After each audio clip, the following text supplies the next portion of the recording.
All right, good evening. I'm Stuart Pittman, Anne Arundel County Executive, and this is Tuesday night with the County Executive. And we changed our topic up. We're covering a pretty broad range, and tonight is the one that's closest to my heart, which is farming in Anne Arundel County. And so I've asked some of my friends. There aren't a whole lot of farmers in Anne Arundel County, so most of us actually know each other, which is nice. Although when you look at the numbers, there's more than you would think. There are 381 farms, according to the Ag Census in our county, covering 28,000 acres in Anne Arundel County. And so it's a top industry in the state. It's an important industry in our county. And I wanted to do this because farming in a county like Anne Arundel, where there's been a lot of development, is a little different from farming out in the Midwest and places where it's nothing but farms. Our farms in the county have neighbors often surrounding them, residents, who've moved into the area, and so the amount of land that farmers farm on is usually smaller plots. In fact, it's interesting that the history in our county for quite a while of farming was tobacco, and tobacco fields can be on smaller plots of land, smaller parcels. So we tend to have smaller fields with wooded areas between them anyway, and which is a good thing. It's good for the environment to have those woods, and it's a little tougher when you're doing the grain farming and the big equipment to manage to make a profit doing this kind of farming in the county. But I served on the board of Farm Bureau and on the board of the Soil Conservation District before I was in this job. And there were so many obstacles to farming, to being able to actually make a living farming, that would come up all the time, that I thought it would be good to have a conversation about some of those obstacles and some of the things that we can do to increase production on farms, grow more local food, for the residents of Anne Arundel County, something that there's huge demand for, especially during this pandemic. The demand has even been higher. People really want local produce, and so we need to increase our production of that. And then the part of it that I think not everybody understands, but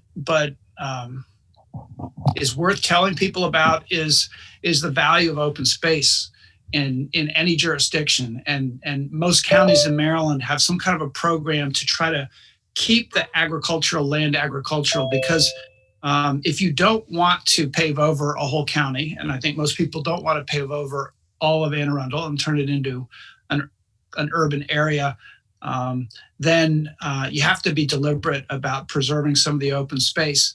And program open space and state funding, taxpayer funding, is great to buy parks and to buy land, but that's really expensive. The government can't maintain open space alone. It's actually the farmers that maintain a lot of the open space. And so the general development plan in Anne Arundel County has always said, and it will say again in this Plan 2040, that keeping farming commercially viable is a priority for land use in the county. And when you look at the fiscal impact of doing that, of keeping farming viable rather than creating housing or commercial or any other kind of development, it's actually a better deal for the taxpayers, because without infrastructure and with fewer services, it's fiscally we're better off, which is why taxes tend to be lower in rural areas, because there's less need for a lot of government services. And so, and I think that's probably why a lot of farmers feel like just let us do our thing. We'd really rather not have government interfering in our business. And I've felt the same way. Regulations that don't have public benefit really don't need to be there. One of the biggest victories that we had, I think, in this county was maybe it's been 15 years or so that we finally got the county council to stop requiring the same kind of building permits for a barn that you require for a 7-Eleven. And so it got a lot of the regulation in that area off of the farmers' backs, and that was helpful. But So we want to talk about some of those obstacles. We want to talk about some of the ways that the different kinds of agriculture, the different kinds of operations we have in the county, and it's really fascinating to hear about them all. So what we're going to do is we're going to go around this. We're going to go around this this Zoom meeting, which is being streamed. You probably can't see everybody right now if you're on Facebook. And one at a time, I'm going to ask each one of these farmers to talk about what their operation does, as well as some of the obstacles that they see to being able to operate profitably, and expand agriculture in the county, and any ideas that they have about things that the county government can do or that we can all do together to improve that situation, so that we can maintain open space, protect our Chesapeake Bay and our waterways, and provide good, healthy food for the people of the county. So I'm not going to introduce you all at once. I'm going to go one at a time. And we are going to start with the famous Anna Cheney of Honey Harvest Farm, who is, I guess, down in Lothian. And I think most of these folks are South County, because that's where most of the farms are. So Anna, tell us what kind of farming you're doing at your place and your thoughts about agriculture. I know you have a lot. I should also say that Anna is the chair of the county's Ag Commission, Ag and Agritourism Commission. So thank you for your service too. Thank you so much, Stuart. Yeah, thank you so much for all of your support. I very much appreciate what you're doing for the county and farming, and very grateful for the opportunity to be part of your conversation tonight. So with that being said, I'm at Honey's Harvest Farm, and I have 3 kids who work on the farm. 2 are still in high school, and my son works with us. We are a farm that focuses on native species such as nut-bearing trees, fruit-bearing trees, berries, and medicinal herbs. So our top products that seem to be the most popular include the pawpaw, black walnut, the persimmon, our elderberry syrup, which is sort of a value-added product that we offer with the elderberries that we grow here on the farm, and our raw honey, as well as our herbal tinctures, which are all health-supporting nutritious supplements.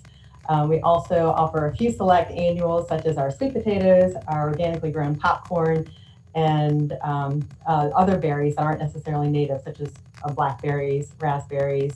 Wineberries are now kind of considered native, so we do offer those as well. In addition to that, we are hosting a weekly farm market, and local farmers come and offer their products here to the public every Sunday from 11 to 2. And we offer a farm tour to show parts of the farm every Sunday at either 10 a.m. in the summer months or 1 p.m. now in the cooler months. And it includes introduction to permaculture, which is the way we farm at Honey's Harvest Farm. And we talk a little bit about the soil health, and we show them the trees that we planted with the program through DNR. So these are fruit and nut-bearing trees that are native, and our guests get to walk through those gardens, those food forest gardens, and they fill their bags or their baskets with whatever's in season at the time, and they get to take that home with them. So it's sort of a combination of production and agritourism. And yeah, we're very fortunate to be here. This was, as you mentioned, a tobacco farm. And while I'm 13th generation, we weren't on this farm. I have a lot of heritage in farming. I grew up on a farm. And here, though, it was owned by the Fowler family. And as a matter of fact, Mark Hopkins, who's on this call as well, and his family farmed it before my family was able to purchase this farm. So it has a great history in farming, from tobacco to soybeans, corn, and hay, to now this new permaculture style that we're doing with a lot of regenerative ag practices that we do here. So with obstacles in the county, I think probably it's clarity on process. So we have a lot of people who come to us, and some people on this call actually, who came to the commission, or they came to economic development, to our ag marketing professional, Lisa Barge, and said, hey, I want to do this on my farm. How do I do it? And there's not really a clear process. So in our county, my understanding is if it's not clearly written in the code, it's not considered a legal process, or a legal activity. So in order to help the different farmers with that, we've taken that into the commission and then made recommendations to you. And now I think that things are happening, which we're very grateful for. It's going to be a matter of really collaborating with all the different types of farmers. And I know we've had a conversation about this before, where we can bring the Farm Bureau, the commission, even SMATIC, which is a great resource, together and make sure that we're providing as a county what these different types of farms and farmers need. And I think one of the things that we might want to consider is not only making a process that's clear and not so cumbersome and difficult, kind of like what you did with the permitting of the barns. The same thing for different types of operations, including agritourism, and then now the breweries, wineries, and distilleries, and making sure that when a farmer approaches EDC or someone at the county, that there's a really clear answer and a clear process as to how to go about doing things the way that the county wants it to be done. And also making sure that those processes, once again, aren't deterrents for new and beginning farmers from just extraordinarily expensive or cumbersome, and like you said, with paperwork and things that don't make sense for the actual use. And then secondarily, I think with the economic development and SMATIC and the Farm Bureau and the Commission, if there's a way to offer maybe quarterly educational opportunities for farms and farmers to get information about grants, to get information about programs. I learned about a new one today from our DNR forester, Justin Arsenault, who's at our farm today talking about the trees that we're going to plant this year, this coming spring. And there's so much opportunity out there that we just don't even know is there. So I think that those two things, clear and appropriate process to perform the different opportunities insofar as agritourism and agriculture, and then education and collaboration amongst all the different farms and farmers. So thank you so much. Excellent. And, you know, I just have to say that this work that you've been doing on the commission to try to figure out how to zone for a lot of the activities that farmers want to do, how to make sure that they're legal. A lot of us were very nervous at the beginning of that because a lot of the things that you're talking about are things that farmers have been doing for a long time. And until, you know, we became a more suburban county, I guess you could say, nobody really worried too much about it, right? I mean, now we're talking about activities with limits of numbers of people who can participate in the county code when it wasn't that long ago that, you know, 5,000 people would go to the hunt races every year at Rodown on a farm, and everybody just thought it was a great party, and nobody really worried about any kind of the regulations. And so, yeah, times have changed, and like any business, farming is a commercial business, and farmers have to learn to be good neighbors and get along with the neighbors, and that's sometimes difficult. It was very frustrating when we were wanting to do a regional composting facility a few years ago, and neighbors were saying, "Oh no, we can't allow horse manure to be transported down the road in front of our house on the way to that composting facility." And, you know, we farmers would sort of roll our eyes and, you know, horse manure doesn't smell. What are you talking about? Especially when it's composted. So it's, you know, there's some friction when the development happens in a rural area. And but we're working it out. And the government people aren't always very smart about it because they wouldn't know a farm if they stumbled on it, right? So it's important that you all speak up. Now I'm in a position where I get to speak up and make sure that they do pay attention to the reality of what farms do, what kind of businesses they are. So we're going to jump on now to Sarah Campbell from New Roots Farm, and another young farmer who's doing innovative things. Oh, and as I'm looking at myself, I didn't explain the screenshot behind me. This is maybe the last large, beautiful farm in North County, not far from the airport. It's not going to be a farm much longer. We did everything we could to try to prevent it from being developed. It's going to likely be warehouses. It was rezoned, even though the general development plan did not anticipate rezoning that area. The county council person from that area put in a bill, and the bill passed, and now it's commercial. So it's really frustrating, and it's hard work to try to preserve the agricultural land, and that's part of the reason we're doing this, is we want the public to support it. So, Sarah, tell us what you do at New Roots Farm, and And I'd love to also hear about, I know that you went to the Ag Commission recently, and you're part of the reason that there's legislation before the council right now. Well, thanks everyone. I'm Sarah Campbell, the owner and operator of New Roots Farm here in West River, Maryland. And what we do here is pasture-based meats. We do grass-finished beef, grass-fed lamb, pastured pork, and poultry. Everything here is intensively and rotationally grazed. We spend a lot of time walking and moving electric fencing. Pretty much all the animals move every 24 to 48 hours at the farm. And in winter, we feed some supplemental hay.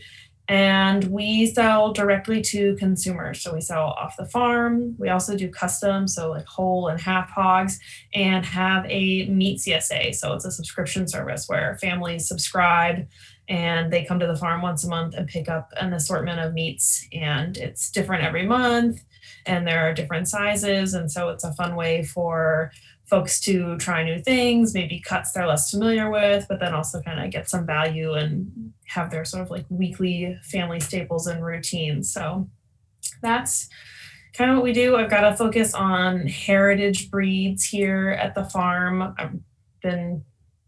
We are like what I call farrow to finish, kind of start to finish. Pretty much everything is born here on the farm and finished at the farm. So the animals I get to spend their lives with them.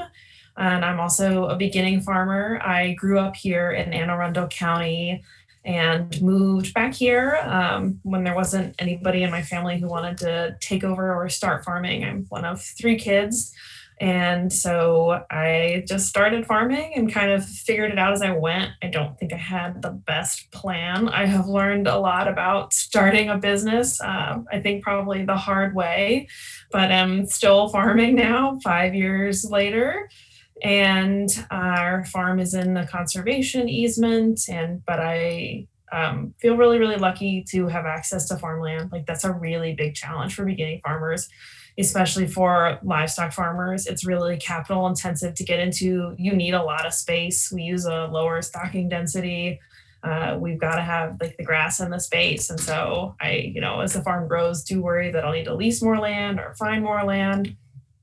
So that's always a concern of mine. I'm really passionate about farmland conservation and then also agritourism. So I've been on the Agricultural Commission and working on Bill 6920. I would love to have more folks to my farm. I would love people to be able to come and stay at the farm and enjoy it and be able to have some like cool vintage restored Airstreams or something fun like that where families can come out to the farm and like really experience it and enjoy the peace and the quiet and the nature, especially during the pandemic. I feel really lucky that I get to be outside and have access to all this green space and want folks to be able to have the same kind of experience and kind of understand what it's like to live and be at a farm.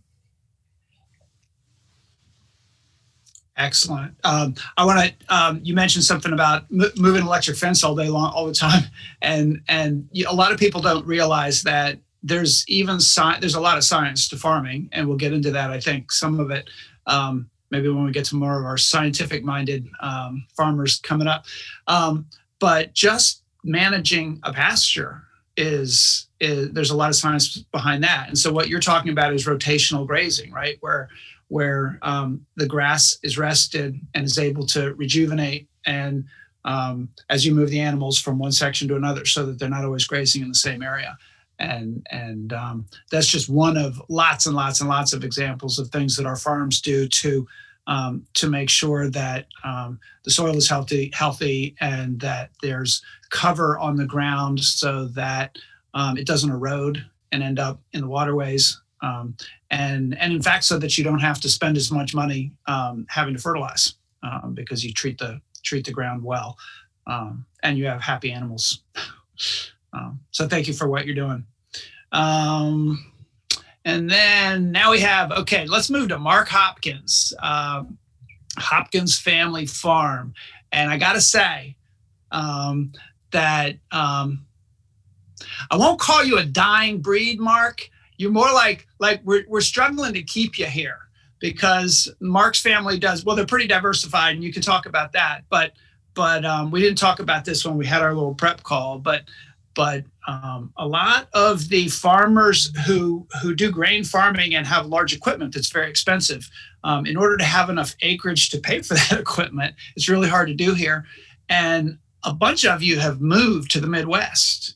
And in fact, some of your family has moved out to Iowa because it's so difficult. So tell us what it's like to do your kind of farming, what you do, and what some of your challenges are. Well, like I say, I'm Mark Hopkins with Hopkins Family Farm. I'm a 5th generation farmer. We've been here for over 100 years. Like Stuart said, my brother moved to Iowa because there was not enough land around here to make it worthwhile for everybody. We raise corn, soybeans, wheat, barley, hay, straw. We do beef cows also. We sell Pioneer seed. We sell King Agri seeds. Any seed anybody needs to plant, we pretty much have. Most of our grain goes to Purdue to feed the chickens, and everything we feed our cows, we raise. So the barley and the corn and the hay gets made into feed, and we feed them. Almost everything we do is no-till. That prevents erosion, and we do spread a lot of cover crops. We do put our own manure back on our fields. That way it lowers the cost for fertilizer, and makes the circle go around. Some of our biggest problems are wildlife damage, and the deer and the groundhogs are bad around here. Mainly the deer because they affect the whole field. Groundhogs affect certain little small windows, and I would say it's getting harder and harder to farm around here. The roads are getting smaller, or they feel like they're getting smaller because the equipment's getting bigger. The trees are growing in. The big roads are getting bigger with more traffic, and the old country roads are getting grown in. And like I say, I think the roads need to be trimmed around here. Our combine is 17 feet wide, and it's 13 feet tall when I fold everything up. So it's pretty big. It's almost 40,000 pounds, and we have to take our grain head off or our corn head off just to transport it. So it's a pretty big process to go around here. Everything's made to fold up pretty good, and we need to be as efficient as we can to get everything harvested in a timely manner. So we need the big equipment. We need to service it and make sure it's ready to run when the weather's good, because weather drives our everything. If it's rainy, we maintain the equipment, get it ready, get next field prepped if we can, and when it's time to harvest, time to harvest. When it's time to plant, it's time to plant. When it's time to spread fertilizer, it's time. Everything is very, very time sensitive in what we do. So. Yeah, I can attest to the importance of keeping your equipment running, because I spent until a few years ago, I was growing hay and pretty low volume just to feed our livestock, and I'm terrible. I'm terrible with equipment, and balers are complicated. And we don't have enough good ag mechanics in the county. That's one of the things about not having a whole lot of farming in an area, is the infrastructure is hard to keep up. And man, when you got old equipment like we always had, it breaks a lot, and then the rain comes, and then you're in trouble. So I know you all are much better at that than we are. We have newer and older equipment. I think the oldest tractor we run is a 1952 Farmall, and it runs every week. That's what grinds our feed for the cows. Huh. It gets serviced regularly whenever it needs it. Oil change regular. We grease everything. I have a tire machine. I fix our own tires. I have a welder. I weld anything that breaks. We have a plasma cutter. We have presses. We have torches. I got a car lift. Anything that we need to fix, we try to fix ourselves, because the closest ag dealer is over an hour away, and they charge at least $100 an hour to come out each way. And so it's basically $300 minimum to get a certified ag dealer out to look at it, and that's not even to fix it. Yeah. So if we can't do it ourselves, it gets very costly very fast. Yeah. That's probably why I'm not farming anymore. Yeah, I can tell you stories, but we won't get into that. There's multiple skills that you need to learn to do it. And luckily, I'm a 5th generation farmer, and most of it's been passed down generation to generation. Each seed gets planted at a different depth. It needs different soil temperature to germinate. It needs different fertilizer.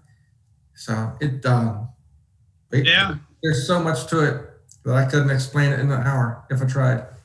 Yeah. Well, I mean, a farmer has to be a mechanic. They have to be a scientist. They have to be a business person and an accountant. And I mean, it's you got to be a jack of all trades, and people don't understand, quite how much it takes.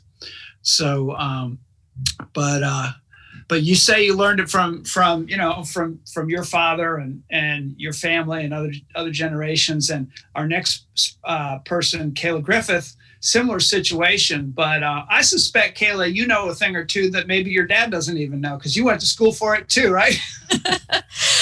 Yeah. Don't tell him I said that, but he might be watching. Yeah. So thank you for having me, Stuart. My name's Kayla Griffith. I'm a 5th generation farmer here in Lothian. I live pretty close to Mark. My family has also been farming for over 100 years. And we've always had a pretty diversified farm, but our main cash crop was tobacco, pretty much until 2003 when my grandfather took the tobacco buyout, and that was it. And since then, we've been raising grains and hay and a couple of other things on the side. But kind of my history on the farm really impacted where I've been since I was growing up, because we really focus here on soil conservation, both from the practical ag standpoint, and then also my grandmother was the Arundel County Soil Conservation District Director for a very long time, and she really impressed upon me soil conservation and the science behind it. And so I grew up really loving that and thinking, oh yeah, I'm going to grow up and be a scientist. I always loved the farm, wanted to be a farmer, but also a scientist because that sounded cool. So after high school, I made this crazy decision to move to Michigan. And I got my bachelor's degree in biology with minors in plant biology and ecology from Michigan Tech University. Yeah, it was cold up there, but I loved it. But my undergraduate degree was very, very science forward. It was really focused on basic research, and I really wanted something more applied. So I actually went to Iowa State University and got my master's in agronomy. So agronomy, maybe not a word that you've heard before, but it's basically like the science behind farming and agriculture. And then from there, I thought maybe I can go back to working with the farmers, but I actually got offered a really cool job in Michigan as a climate change scientist. So I spent a couple of years working on some of the most preeminent long-term climate change research projects. And I was really in charge of doing a lot of the soil sampling, nutrient stuff. So that kind of gave me more of this science aspect to be able to bring back to the farm. I came back to the farm in 2015. And actually at that time, I worked at University of Maryland for a few years researching cover crops and sort of the same thing, nutrient cycling. So Mark talked about cover crops and their benefits a little bit. They help with nutrient cycling, keeping the soil in place. So again, we're talking about, protecting our soil. Our soil is where we need, to keep our farms healthy, basically keep our food safe. So I'm still trying to keep be our whole world healthy, right? Keep our world healthy. I mean, that's the earth. Yep. So I do work on the farm, I guess you could say full-time now. I do have other part-time job for the time being, but I'm also trying to remain an active researcher and getting more into the social sciences. I just finished a graduate certificate in leadership and management, and I'm also pursuing a PhD in agricultural education. So I have way more degrees than any person needs, is basically what that is.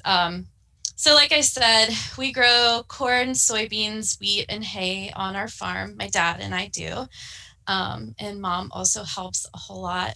And then I'm trying to become a partner on our farm operation. And the way that I'm trying to do that is by growing produce. And I've also got a small flock of laying hens, and I'm going to start selling eggs in the spring. And then I also want to try to diversify as much as I possibly can. I have some ideas for agritourism on the farm, and much like Sarah, I would love to have a farm stay, and that's really dependent on County Council Bill 6920 that we're hopefully going to get passed. But but I still really want to be able to also focus on growing grains and hay and keep the produce going. So I love being part of our local community, selling to local people, but also agriculture, just being, a U.S. citizen in general. We're part of a global community. And so farmers in Maryland help feed our global community. We do all of the things. Farming is a $8 billion economic boost for Maryland, and $4 billion of that comes from grains. So it's still very important, and it's something that I hope to do as long as I can. Something to echo off of what Mark was saying is that equipment is getting bigger, and that's largely due to economy of scale. So out west, farms are getting larger, and here we really aren't, but those are the types of equipment, the larger equipment that dealers are producing. So we kind of have to deal with that. On our farm, we haven't really gotten huge at this point, but our equipment gets older and older and older. So we have some of the smaller things, but like Mark said, trying to deal with the traffic. It's pretty dangerous on the roads. Some of our hay equipment, we have open cab tractors, and just the things that I've seen following my dad or being on the tractor myself, it's so dangerous. And then also the technology of agriculture is getting more and more advanced. So my degree has been very science focused, but there are also degrees in agriculture that are very technology focused. We don't have much of that technology on our farm. We have GPS systems, but nowadays out west, there are tractors that drive themselves. I think that Mark has a yield monitor and some other advanced technology, but it gets tricky when you live, like Mark said, in a place where we don't have dealers very close, because those newer equipment and newer technologies, if they break, the dealer has to fix it. So that's an additional challenge. I also want to echo the deer damage comment. The deer do tens of thousands of dollars of damage just on our farm, and that does not include my produce operation. I mean, they just will mow the vegetables down. So there's really little help. We use our deer damage permit, and there's still an insane overpopulation. So that is just a straight business loss for us.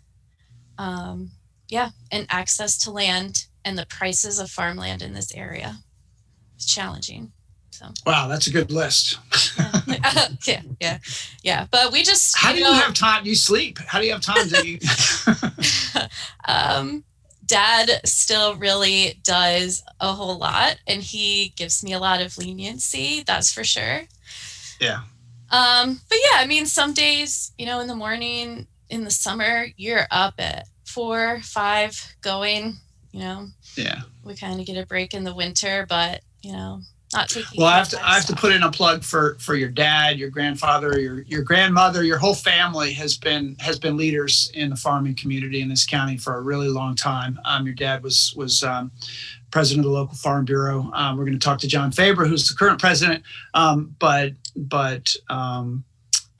really leaders, and so we appreciate everything that they've done, and we miss your grandmother and your grandfather, who we lost in the last couple of years. So but I do want to say, Stuart, that there are a lot of challenges with farming, but I think that we definitely have a positive future as farmers in Arundel County and definitely in Maryland, and we just have to get creative and do the best we can with what we have. So. Oh, and let me just say on the deer, for people who are listening, they might have noticed a thing or two pass by in the newspapers that I actually, your dad called and he said, I got to talk to you. I knew when your dad called it serious. And I knew how he felt about the deer, because on Farm Bureau, it's the number one issue. It's the crop damage from deer is the biggest frustration, because DNR doesn't allow farmers to do what they'd like to do and really reduce the population as the population's going up. And the hunters' harvest has been decreasing. So there are more and more and more deer, and it's getting worse. And so I went to a meeting this summer in your hay barn, with a group of 20 or so farmers, and came up with this idea that we need to do like the farmers and hunters feeding the hungry, feed people in this pandemic, get the venison to the food bank. But in order to increase the numbers and to get the hunters to shoot the doe, not just the buck with the big rack that they want, that we're going to have to cover some of their costs and help them out. And so paying the processor $50 for the hunter, it's the same as they get in the tax credit for the farmers and hunters feeding the hungry. I had no clue that DNR would get upset about it, and they did. And so they have a legal opinion. Our county has a legal opinion. We think it's legal. They think it's not. They're not going to be chasing hunters around and arresting them for participating in this program. That's pretty clear. But we've written to the governor's office, and we're gonna try to work with the governor on a bill for the next session to make sure that there's no legal question about doing the right thing to feed people and give the hunters a hand getting the job done. So hopefully we can increase the harvest of the deer and decrease the damage to the crops and feed more people. So we're going to keep going with that. Yep. So we got to catch up on time here. So let's jump over to John Faber, who is president of the Anne Arundel County Farm Bureau. Yes, thank you, Stuart. Yes, my name is John Faber. I am a first-generation farmer, although my wife did grow up on a tobacco farm.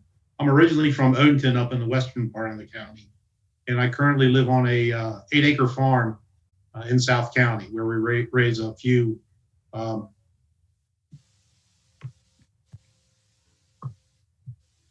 I think I may have lost my link. Oh, it popped back. We got you. Can you still hear me? So we raise a few head of cattle and some goats. We sell mostly to the youth club market, 4-H'ers and FFA, and we do sell a few beef every once in a while. Like Stuart said, I am president of the Anne Arundel County Farm Bureau, and Farm Bureau works closely with the Maryland Farm Bureau on issues of latest legislative concerns that affect the agriculture community. Anne Arundel County Farm Bureau promotes agriculture education. We have a number of scholarships that we give out every year.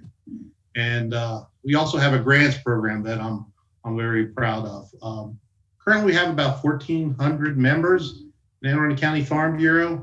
And agriculture in Anne Arundel County is very diverse. And as you can see by the panel we have tonight, it is very diverse. We have large-scale field crops, such as corn, soybean, and wheat being grown in the county, livestock producers producing mostly beef, although there are some sheep and goat producers.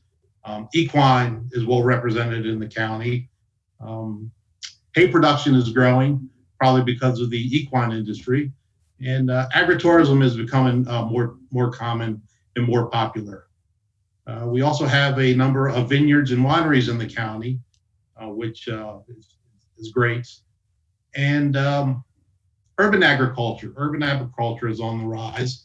You hear often of the backyard chickens and the folks growing tomatoes and small gardens in their backyards and side yards and even their front yards now.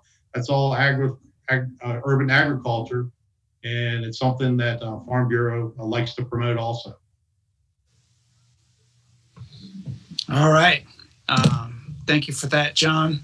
And also thank you for everything you do with the youth and 4-H and the county fair, and have done with the county fair. That's an important part of agriculture. Thank you. That's the original agritourism, where people actually connect with the farms at the fair every year. So hopefully we'll get back to the fair next year. I'm sure we will. So let's move on now to Dina Tice at Enticement Farm, and who I know you're going to talk about what you really care about most, Dina, which is educating young people. But don't forget about the equine industry, because you're the only person on this panel that other than myself that represents that part of agriculture. And some people say it's not really farming, but there was a few years back, we actually got a bill passed through the Maryland General Assembly that specifically puts equine into agriculture, because we didn't want to be left out. So tell us what you do, Dina. Sure, thanks for having me. I run 2 agriculture businesses here in Anne Arundel County. One is Enticement Stables, and that is the equine operation. We board and house over 65 horses. We're very blessed to be able to lease 2 farms, Obligation Farm and Etowah Farm, that are next to each other to be able to run that operation. We do lessons, summer camps, leasing of horses, selling of horses, training of horses, and we teach about 125 lessons a week. So we're very fortunate to be close to the population and have folks come out. So we are ag tourism with the equine world. And during COVID, sure, we've had to change a lot of processes at the farm, but it's easy to keep everybody separated and safe on the farm. So we're very, very blessed that operation has not changed much during COVID. We do have some changes. My other farm that we run on our family farm is Enticement Farm Raised Meats. We raise beef, pork, chicken, lamb, and my kids are heavily involved in 4-H and FFA, and they also show some of those animals at local fairs within Southern Maryland. We used to sell at the farmers markets, and we miss not going to the farmers markets, but we are now able to stay on the farm and get more work done. And the folks can come out to us for their products and their naturally raised meats. As you said, Stuart, my true passion is the youth and youth education. We have a wonderful, wonderful FFA program at Southern High School that I wish every kid in the county that has an inkling of wanting to be in agriculture or vet sciences or anything like that would be able to participate in that. I've received phone calls from multiple parents throughout the county wanting to get their children involved because their children know they want to be a vet or they know they want to be a farmer, but they don't live within the Southern High School area. So they're currently not able to transfer and do that. So I'm very hopeful that with the Ag Commission and everyone's support that we'll be able to find that pathway for those kids. Because one of the struggles that I do have on the farm is good health. We take care of 65 horses, 365 days a week. They need to be fed twice a day. All their stalls need to be cleaned every day. So it's a large, large labor force that we need to run our operation. So if we're not promoting and developing our future, then what do we have left? So I encourage everyone to get behind their youth and the education of their youth. With this being Thanksgiving week, I know we wanted to talk about challenges, but I also want to talk about what I'm thankful for within the county.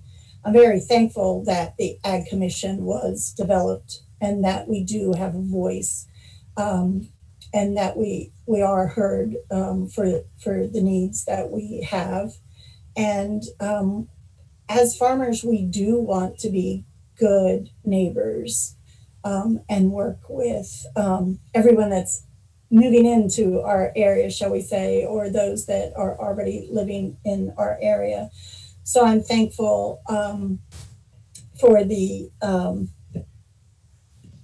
Arundel County Council for working on Bill 6920 and hopeful that will be passing so that we can have more people have agriculture experiences in our county and work together with our communities. I'm thankful for our AAEDC. They are very, very helpful with the farming community. And I want to give a big shout out to them for all the help that they've given to most of the farmers within our county, and what they're doing for us.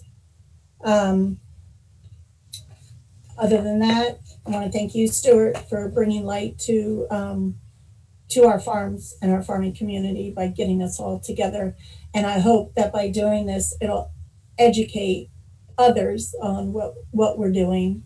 And I also kind of want to give a shout out with social media. If people want to learn more about farms, all they have to do is reach out to anyone on this panel, and we're more than happy to get them connected and get them the education and the resources if they want to become involved in agriculture. Excellent. And for people who are listening, if you just go to the Arundel Economic Development Corporation website, which is aaedc.org, and then just click on agriculture, you'll find a lot of these programs and a lot of what Lisa Barge, who runs that operation there, is doing. Been a great advocate and can connect you with 4-H, Farm Bureau, and a lot of the organizations that you should connect to. So now let's, the last of our group here is Tom Crogan. And Tom runs one of the vineyards that you talked about, John.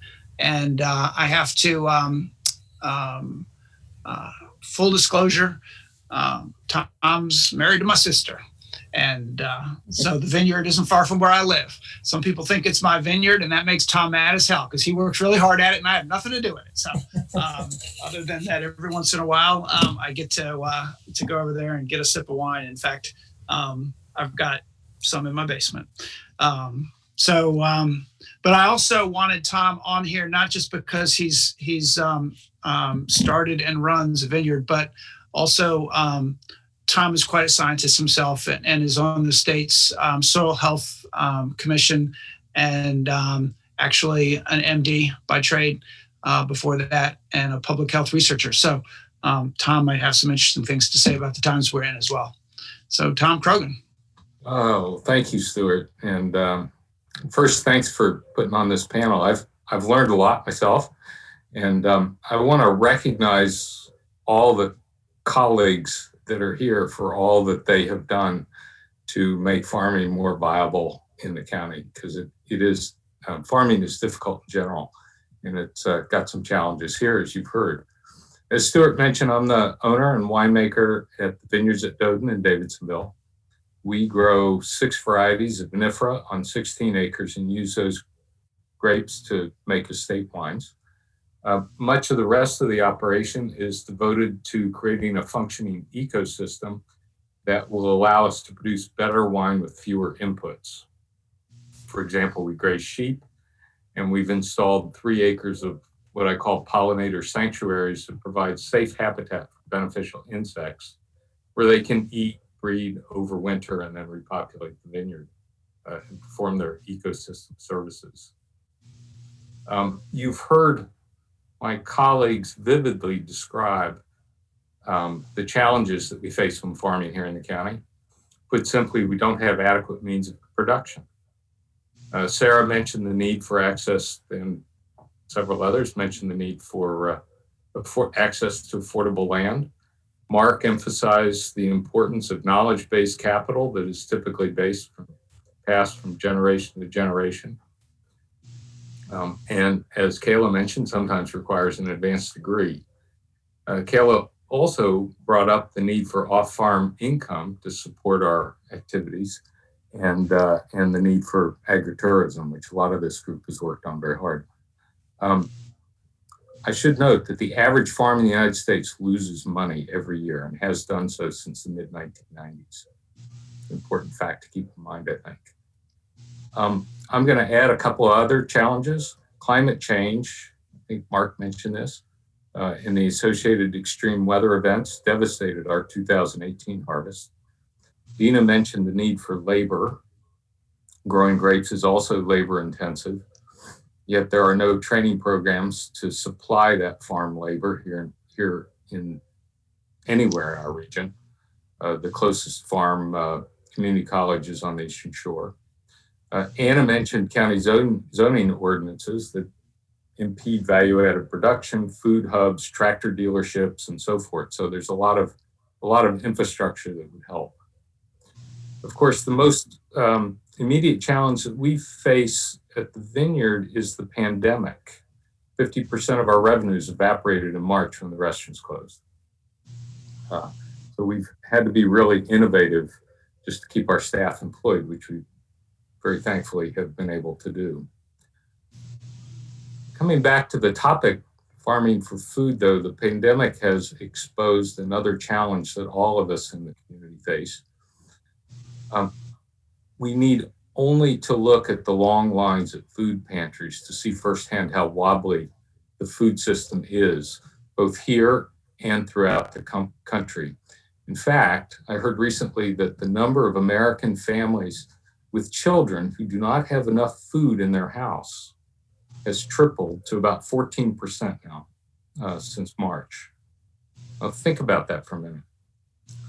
Today, 1 in 7 children in America will go to bed hungry. That's kind of scary. Even before the pandemic, fresh, healthy food had become increasingly beyond the financial reach of most Americans.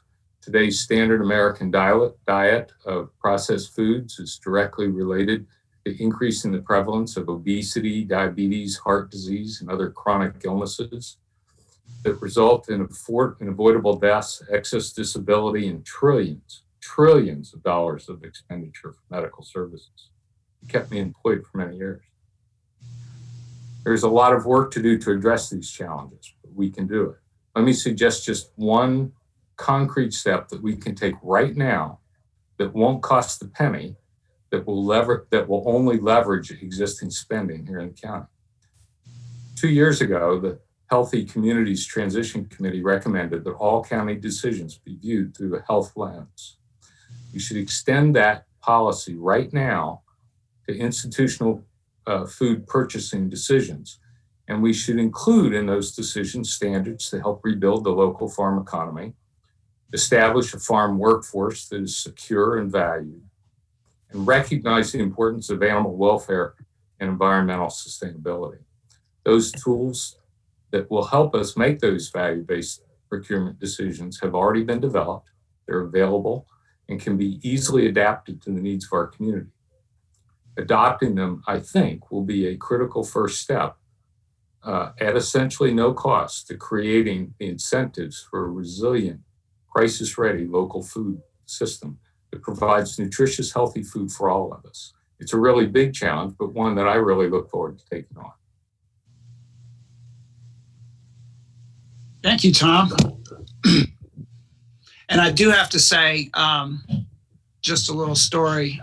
Some of you may have gotten a copy of what I put together. It was at the beginning of the pandemic when we knew that the food production and distribution system wasn't working very well because it was so directed toward restaurants and people weren't going to restaurants. So the grocery stores were having trouble getting stuff, and that it was looking kind of dicey there for a few weeks or a few months even, and worse than it is right now. But I sat down with my twin 11-year-old boys, and I said, look, we got all this land in Arundel County, and a lot of it's not really cultivated, which is one reason I should note why a lot of farms rent land.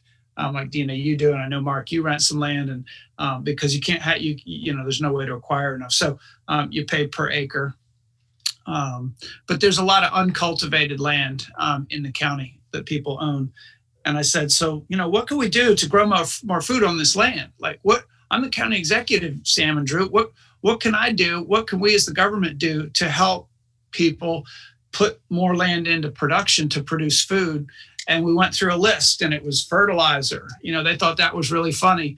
Water, fences to keep the deer out,